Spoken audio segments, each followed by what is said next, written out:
Welcome back to another video on the JJ Think Tank. In this one, I want to review the book Descartes Error and the Frontal Lobes. Well, no, it's called Descartes Error, Emotion, Reason and the Human Brain by Antonio Damasio. This is how I titled my article. And yes, this will be partially a book review. It'll be partly a book review, but also I'll situate my discussion in the context of mental health, yes, and why the frontal lobes are so important, and ultimately perhaps why Descartes was wrong in his philosophy, yes. We could argue. At the moment, I haven't reached a conclusion, but it's definitely true. Well, what is definitely true is this, that emotions, they are an important part of life. Yes, because from my understanding, Descartes, he focused solely on thinking. Yes. He reduced the human to the act of thinking, yes. But I think this is wrong, right? This is wrong. Where humans are not just thinking humans. Humans cannot be boiled down to the act of thinking. We are more than this, and our thinking is always grounded and part of a wider context.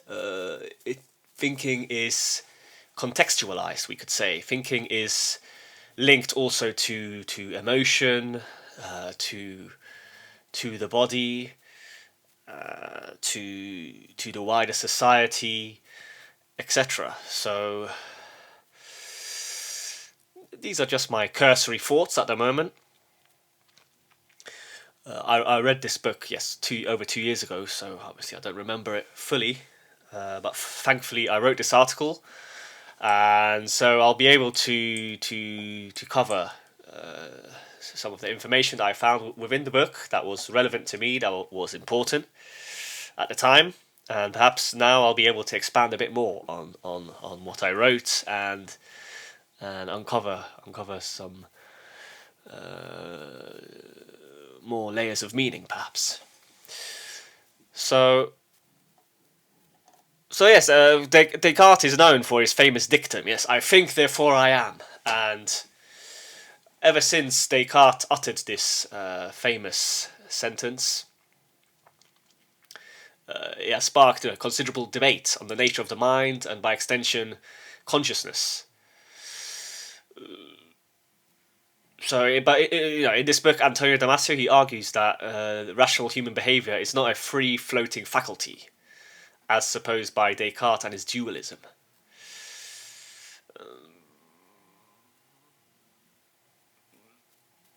Humans and their rational thinking activity is not, yes, free floating, as Damasio says. It's linked deeply to emotion and to our body, etc. There is such a thing as the mind-body connection, definitely. The brain is connected to the body, and so therefore the body has an impact on how the brain works, and therefore the brain also has an impact on our mind, yes, and how we think. So the mind is linked definitely in some way to the brain. Now here, obviously, this opens up so many questions. To what extent is the mind dependent on the body and the brain? Is it totally dependent, or only partially? No, I don't know. I mean, this whole debate about consciousness, about the mind, there are so many interpretations, so many different views. I mean, this is a whole branch of philosophy. Yes, the philosophy of mind, and there's so many positions in this part of philosophy. We have the position of dualism, Descartes' dualism. We have epiphenomenalism. We have monism. We have so many schools of thought that assert their own view on the nature of the mind. Yes.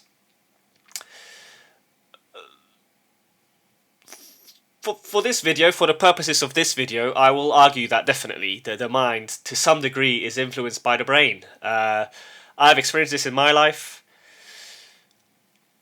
Many moons ago, my brain was in tatters.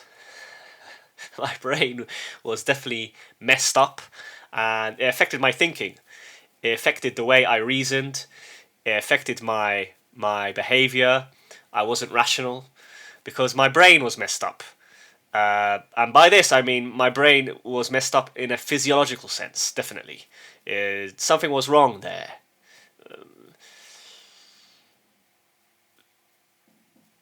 It was probably due to trauma, due to my bad habits, etc. So without a doubt, the brain has an impact on the workings of our mind. But to what extent? I don't know. Yeah, I don't know. I can't tell. I don't know. No clue. I have no clue. But 100% the brain is linked to the mind. 100%. And definitely in the past, I suffered from some frontal lobe damage. And this is why I could really relate to this book, because Damasio, he talks about the frontal lobes, how if we suffered damage to the frontal lobes, it affects our behavior, yes. And I think he's definitely correct. He's definitely correct in stating that the frontal lobes are the seat of rational behavior. 100%. 100%. I've experienced this. I can attest to this in my life. The prefrontal cortex, as neuroscientists like to say. I think these are the same areas in the brain. The frontal lobes and the prefrontal cortex are situated near the front of the brain. Yes, and when these areas of the brain are more active, if these areas of the brain are healed, yes, if they are more developed, then you start to exhibit more rational human behavior. You start to be led by reason, yes, rather than irrationality. This is what I've experienced, definitely, and yes, but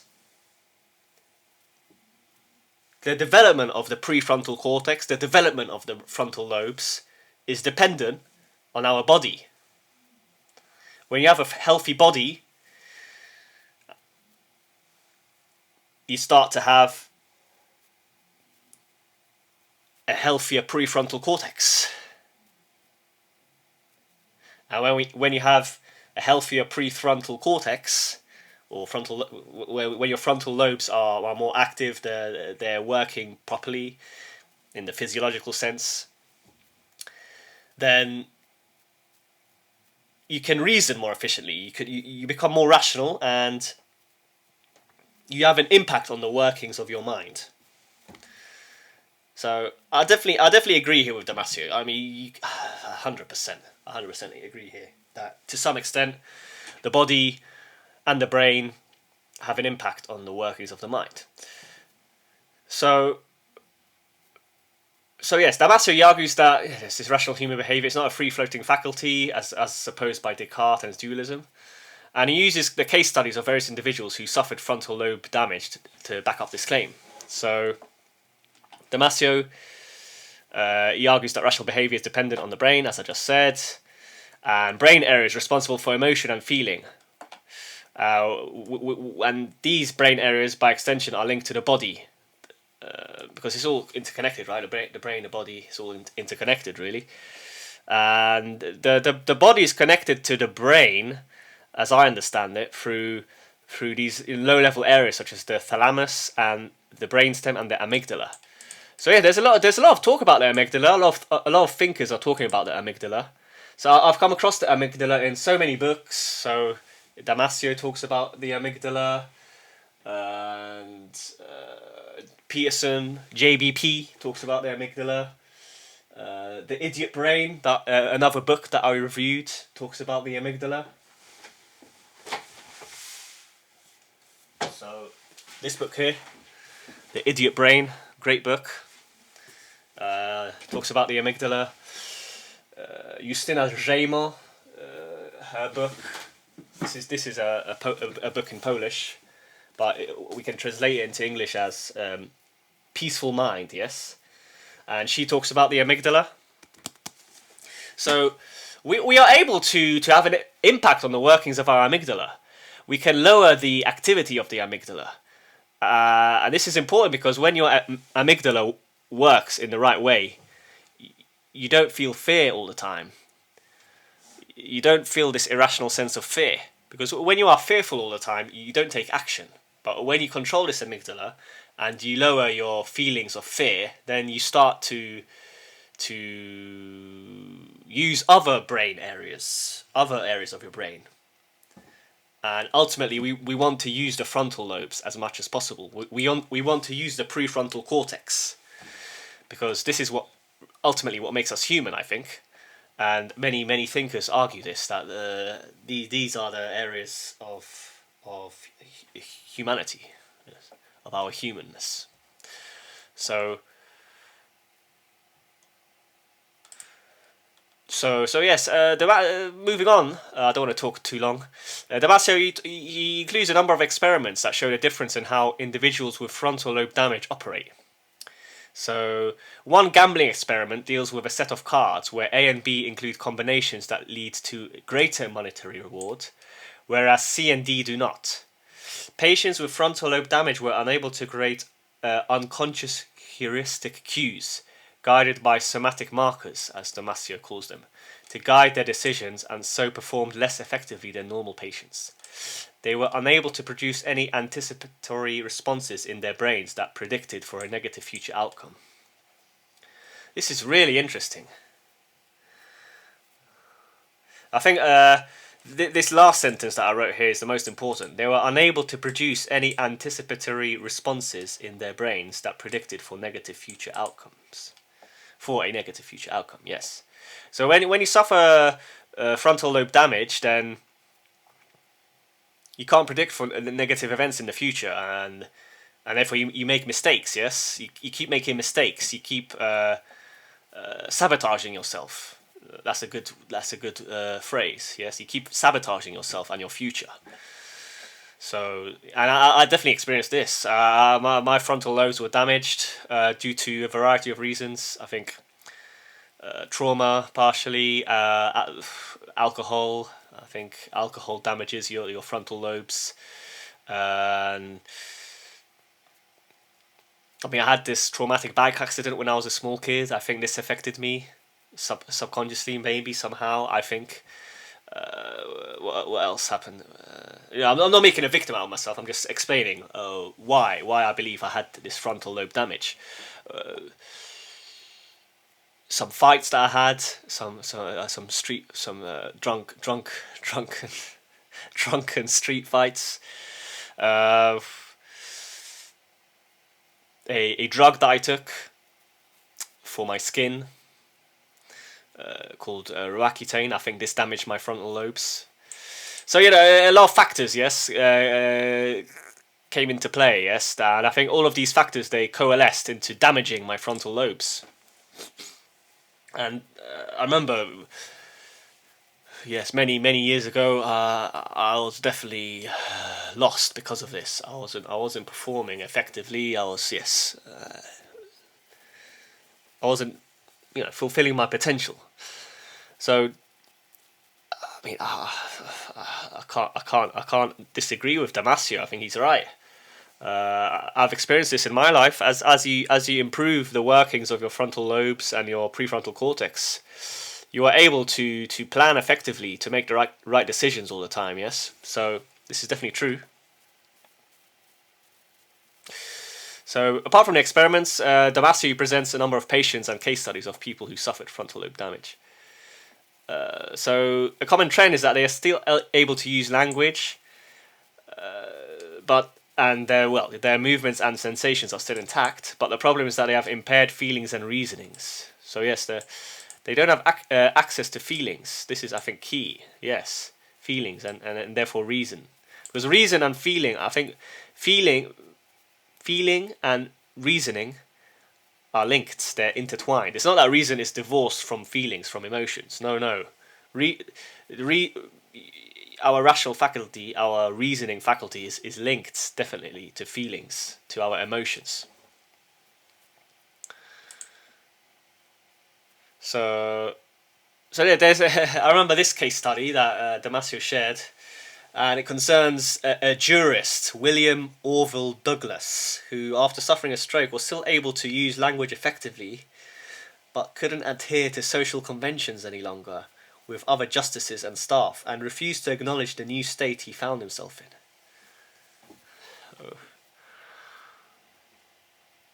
So yes, that's interesting. That's interesting, definitely. So here we can see in the case of William Douglas that he lost his emotional IQ. He lost it. And if you lose your emotional IQ, then eventually you suffer because of this. But yes, moving on. Here's a quote that I would like to share with you, a whole passage written by Damasio. This is what he said. First, these systems are certainly involved in the processes of reason in the broad sense of the term. Specifically, they are involved in planning and deciding. Second, a subset of these systems is associated with planning and deciding behaviors that one might subsume under the rubric personal and social. There is a hint that these systems are related to the aspect of reason, usually designated as rationality. Third, the systems we have identified play an important role in the processing of emotions. Fourth, the systems are needed to hold in mind, over an extended period of time, the image of a relevant but no longer present object. And this last sentence, it interests me the most, I think. This is important. And I think this is linked to the idea of dissociation, because when you constantly dissociate, you don't have an image of a relevant present object in your mind, and therefore you're not able to execute tasks. This is what I've noticed in my life. Sometimes I still enter these dissociative states, and it leads to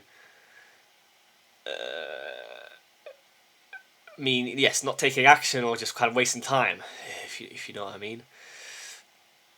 It doesn't take place as often anymore, thankfully, because as you get older, you heal, you keep on healing. You're more healthy, yes, etc. But I've noticed this definitely, and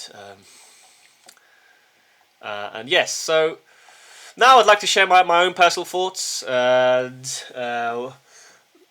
what I think contributes to the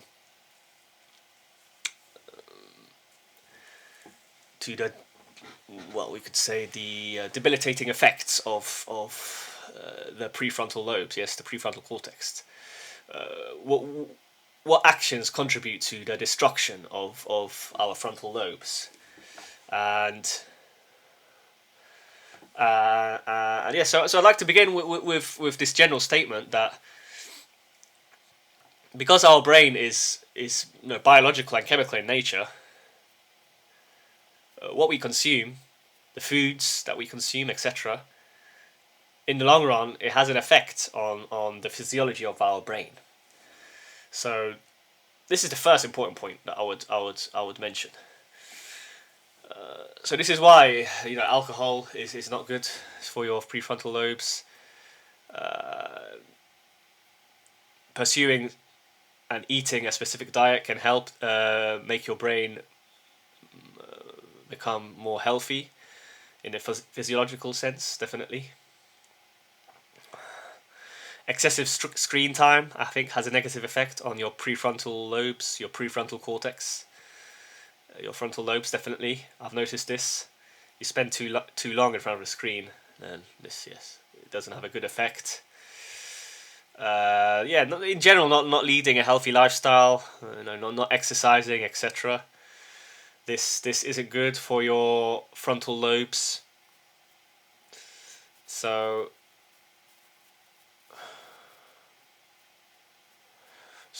yes. Now I would add here that we can engage in different habits that can boost our prefrontal cortex, that can boost the workings of our frontal lobes, and everyone will have their own way. So I'm not telling anyone to do this, but I like to read. I think reading really helps. Reading, writing. I like to write. As I alluded to just now, I like to go to the gym. I like to go to the sauna. I like to walk my dog. This helps as well. There are many different strategies, yes, but these are the strategies that I use. But yes, now the final point I'd like to make before I finish is this one. So here I do not agree with Damasio, because I think in general he alluded to this idea that our higher feelings, such as the sense of the soul and the spirit, are ultimately rooted in neurobiology. I don't agree with this. I don't think this is true. I think these the soul, the spirit, these are immaterial. They're not rooted in neurobiology, I believe. So,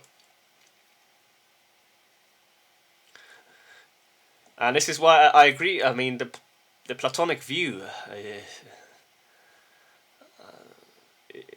is correct. The ideas or forms, for instance, they're immaterial and they can override a neurobiological state. Because how else can we explain the fact that if a person is in a negative state, suddenly an idea can come to his mind, and he's suddenly able to take action and to change his state. Where does this idea come from? Like, suddenly you get like sometimes a positive idea. And ideas, they soaking up your brain with positive ideas really helps. Consuming positive thoughts, consuming positive ideas, really does help. And these are immaterial. We can't boil down an idea to something chemical, biological. They're immaterial. So this is why I don't agree with Damasio, because I think he boils down everything to physiology, to biology, to chemistry. I think he's wrong. To an extent I agree, but then there is an immaterial world, I think. Now obviously the atheists, etc. They'll say, oh, you got to prove it, I don't know.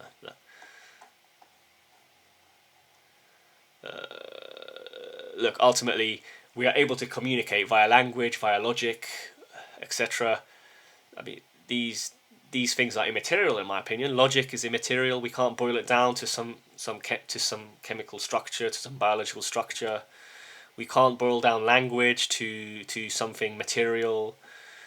We can't boil down ideas to something material.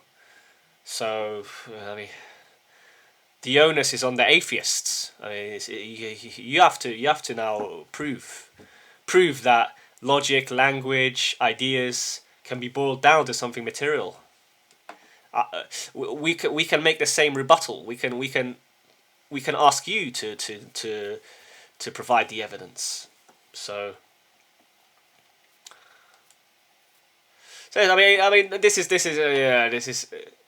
now I'm talking about the philosophy of mind, consciousness, etc. I mean, ultimately, everyone has their own position. Who knows, right? I think a lot of these debates, these discussions, they're kind of pointless because we're just going in circles, yes? All I would say at this stage is that definitely, to a degree, our mind is influenced by the brain, and because the brain is a chemical and biological machine, or it's chemical and biological in nature, then obviously our mind is therefore affected by the world of matter and by materiality. But I don't think it's totally dependent on this. I don't think so. But anyway, that's the end of the video. Once again, thank you for listening. I hope you enjoyed the video. I hope it cleared something up in your mind. I hope it helped you in some way. These are just my thoughts about this book. I thought it was a great book by Damasio, a neuroscience book. And yes, if you're still listening, I really appreciate you tuning in to the JJ Think Tank. You could have spent your time elsewhere, but you decided to hang around and listen to my ramblings. Sometimes they were perhaps a bit incoherent, but I tried my best. If you're a new viewer, consider liking and subscribing. It will help me grow the channel. If you are an existing subscriber, let me know what you think. I'd like to hear all of your thoughts about the philosophy of mind, about what you think about the brain, the mind, etc., and what I talked about. But yes, once again, thank you for listening, and I wish you all the best. Take care.